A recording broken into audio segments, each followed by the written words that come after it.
साधन में विघ्न। धर्मानुरागिनी प्यारी जनता, अब तक जो कुछ मैंने सीखा है उसके अंदर मैंने यही सार पाया है कि संतों का ज्ञान जनता को कल्याण देने के वास्ते है। सब कोई कल्याण चाहते हैं और उसे पसंद करते हैं। कल्याण का ठीक ज्ञान संत लोग देते हैं। संत लोगों ने इस ज्ञान का प्रचार अपने अपने समय में किया है।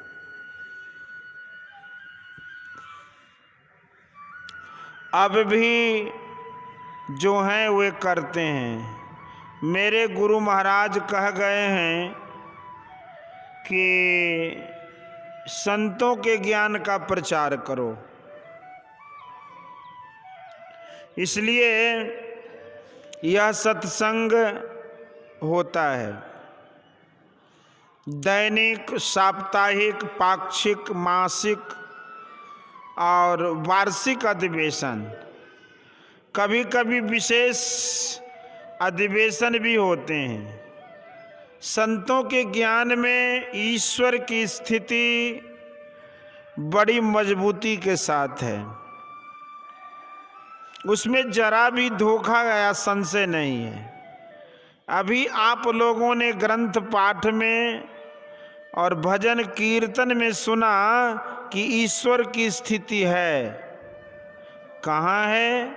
बहुत लोग समझ गए होंगे और कुछ लोग ऐसे भी होंगे जो नहीं समझ पाए हों। इसलिए मैं अल्प ही कहता हूँ। संत लोग कहते हैं कि इंद्रियों से जो जानने में आवे सो माया है।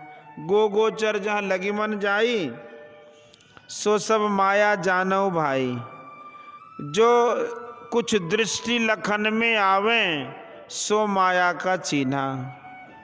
दरिया साहब बिहारी। इंद्रियों से जो परे हैं वह है ईश्वर। वेद मंत्र का पाठ हुआ, उसमें भी यही बात थी और उपनिषद के पाठ में भी यही बात थी। उसमें एक बात और थी कि प्रभु को जानना चाहिए। यह जानना अपरोक्ष ज्ञान या प्रत्यक्ष ज्ञान है।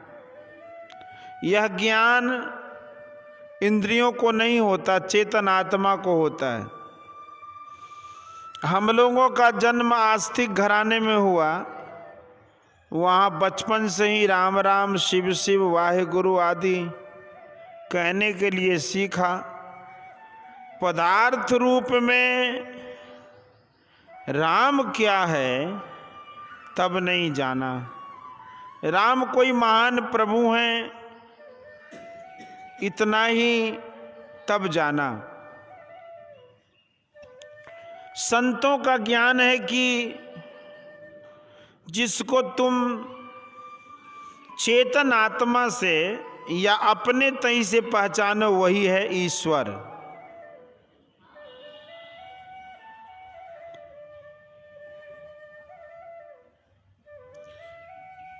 यदि इसको याद रखिए, जो इंद्रियों से पहचान में आवे वह है ईश्वर की माया।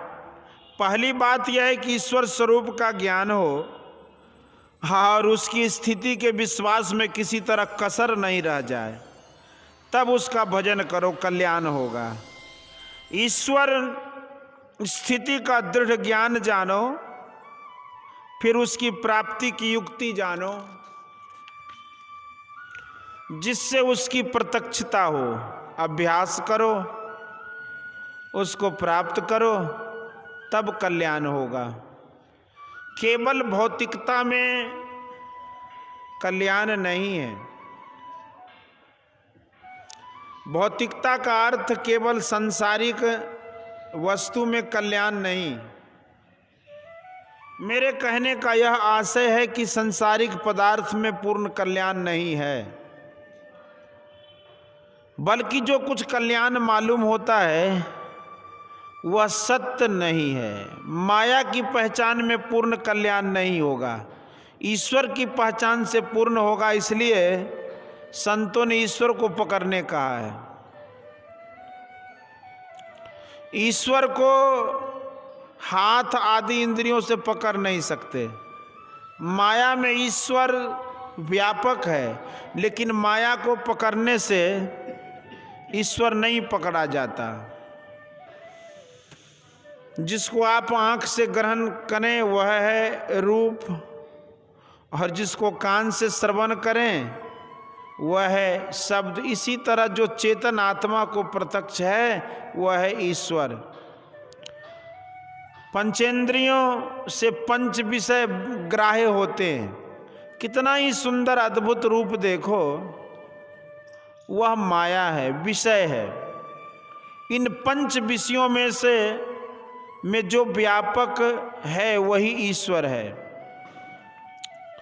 इंद्रिय ज्ञान में वह नहीं है। लोग उसको ही जानते जो इंद्रियों से ग्रहण किया जाता है। शरीर में जो स्वयं आप हैं, केवल उससे ही क्या ज्ञान होता है उसको बहुत लोग नहीं जानते, नहीं सोचते।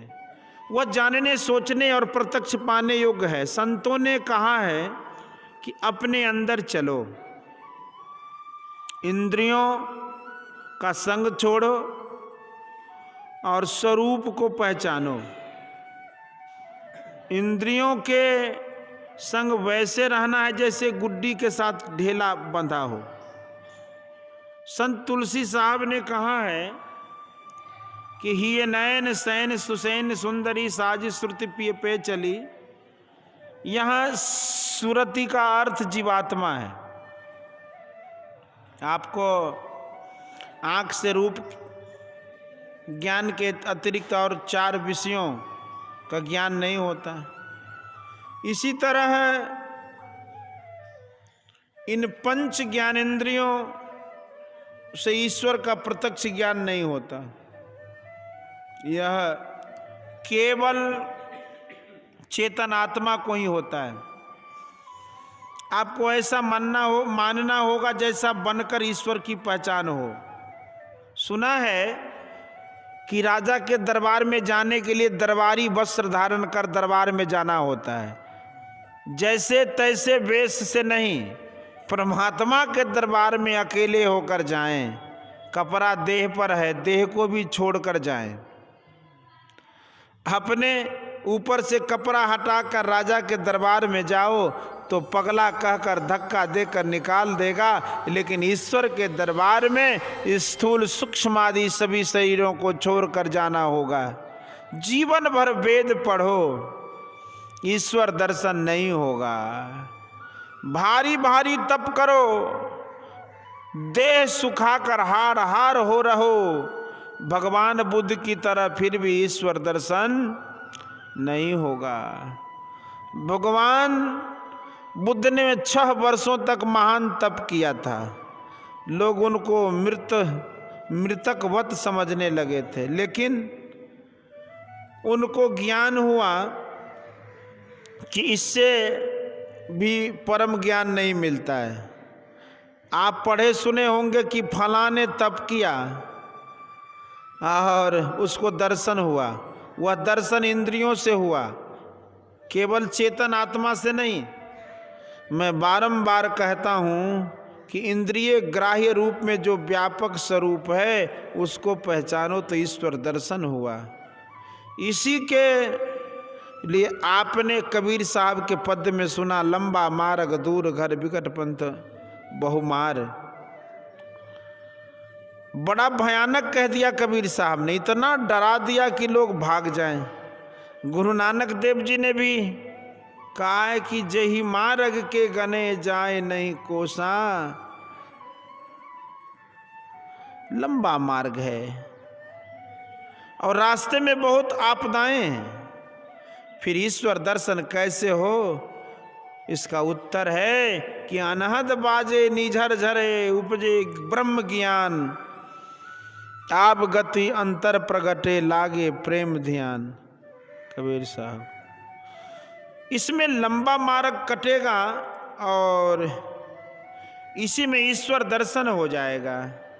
गुरु नानक देव जी ने कहा है कि घट घट अंतर ब्रह्म लुकाइया, घट घट ज्योति समाई, बजर कपाट मुक्ते गुरुमति निर्भय तारी लाई।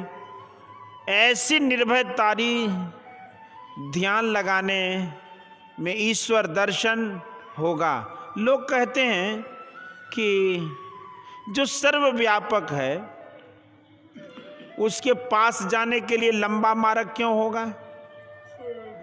कहीं जाने की आवश्यकता नहीं है। उनसे प्रश्न कीजिए कि ईश्वर नजदीक है तो क्या आपने दर्शन पाया?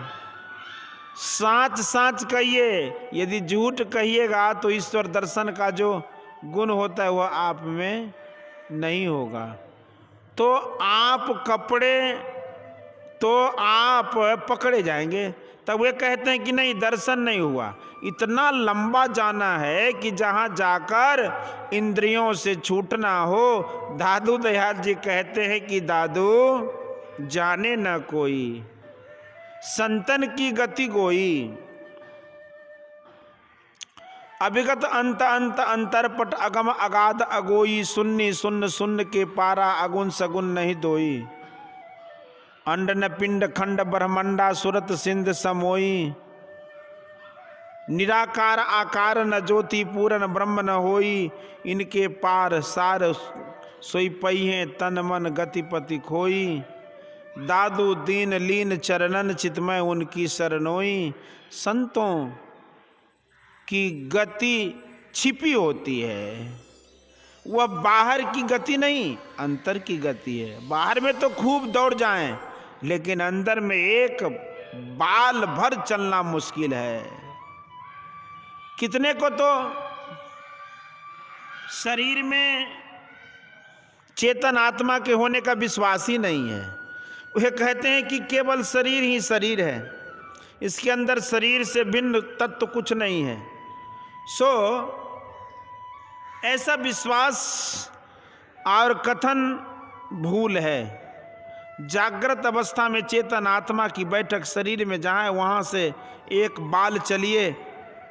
एक बाल का अर्थ बाल की लंबाई नहीं, उसकी मोटाई भर से है।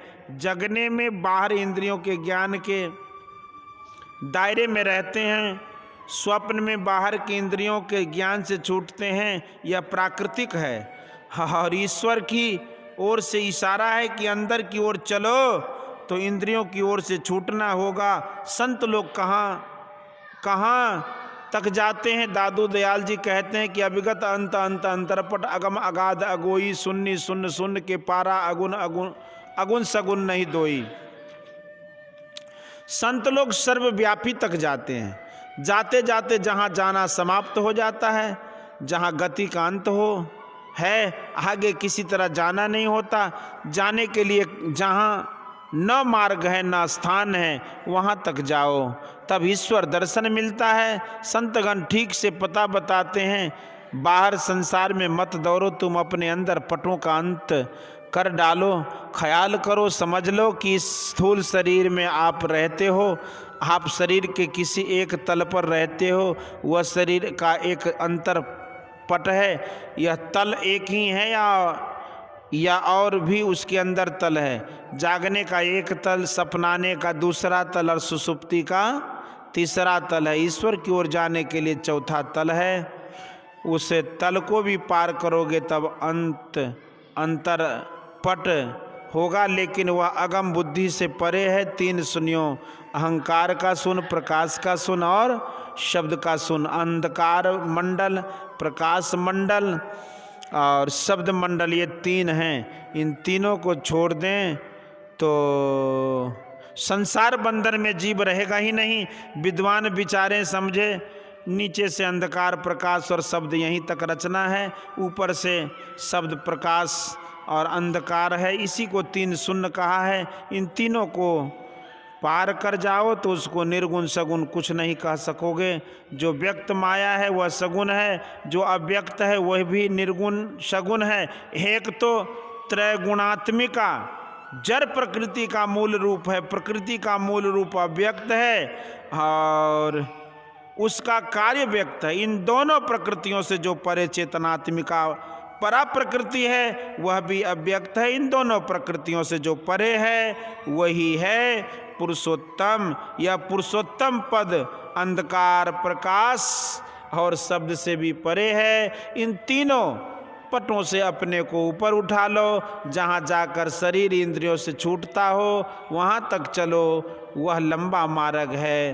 दृष्टि की संभाल ही मार्ग पर चलने में विकट कार्य है, इसलिए विकट पंथ है। साधन काल में विषय रस की स्मृतियाँ बार बार मानस पटल पर उदय होकर साधन में विघ्न डालती है।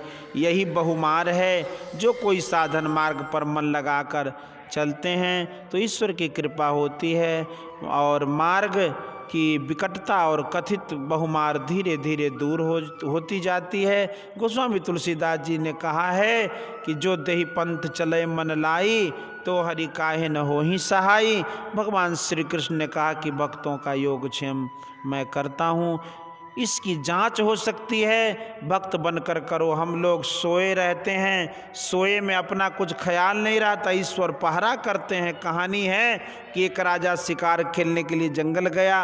वहाँ उसने एक मुनि बालक को देखा। राजा ने उस मुनि बालक को अपने राजभवन में ले चलने की इच्छा से कहा कि तुम मेरे साथ चलो। मुनि बालक ने कहा मैं तुम्हारे यहाँ नहीं जा सकता। राजा ने कहा मैं तुम्हें अच्छा अच्छा खाना पहनना और रहने को आलीशान मकान दूंगा। मुनि बालक ने कहा तुम मत खाओ मुझे खिलाओ, तुम अच्छे अच्छे कपड़े मत पहनो मुझे पहनाओ, और मैं जो सोऊंगा तो तुम जग कर पहरा करो। यदि तुम ऐसा कर सको तो तुम्हारे साथ तुम्हारे यहाँ जा सकता हूँ। राजा ने कहा मैं जो खाऊंगा तुम्हें वही खिलाऊंगा, जो पहनूंगा तुम्हें भी पहनाऊंगा, और मेरे सोने पर जो पहरा हमारा पहरा करेंगे वे भी तुम्हारा भी पहरा करेंगे। मुनि बालक ने कहा मुझे ऐसा मालिक नहीं चाहिए। मेरा मालिक ऐसा है कि स्वयं नहीं खाता और मुझे खिलाता, स्वयं कपड़े नहीं पहनता मुझे पहनाता है, मैं सोता हूँ और वह जग कर मेरा पहरा करता है। तो ईश्वर इसी तरह का है, वह कुछ नहीं खाता, सबको खिलाता है, सब सोते हैं और उनकी वह रक्षा करता है। जो उस विकट पंथ से में चलता है ईश्वर उसकी रक्षा करता है। जो उस मार्ग पर चलता है उसका वज्र कपाट खुलता है। कबीर साहब ने कहा कि अनहद बाजा बजता है, ज्योति की वर्षा होती है और ब्रह्म ज्ञान होता है। कबीर साहब पढ़े लिखे नहीं थे, उनको इसी तरह ब्रह्म ज्ञान हुआ था। संतों के पास प्रेम बहुत बड़ा हथियार है, इसी के द्वारा वे सब विकटताओं को बस करते हैं। ईश्वर के स्वरूप का ज्ञान, उसकी स्थिति का ज्ञान होना चाहिए और उसकी प्राप्ति अपने अंदर में होगी, इसका दृढ़ निश्चय रखना चाहिए। बोलिए श्री सद्गुरु महाराज की जय। यह प्रवचन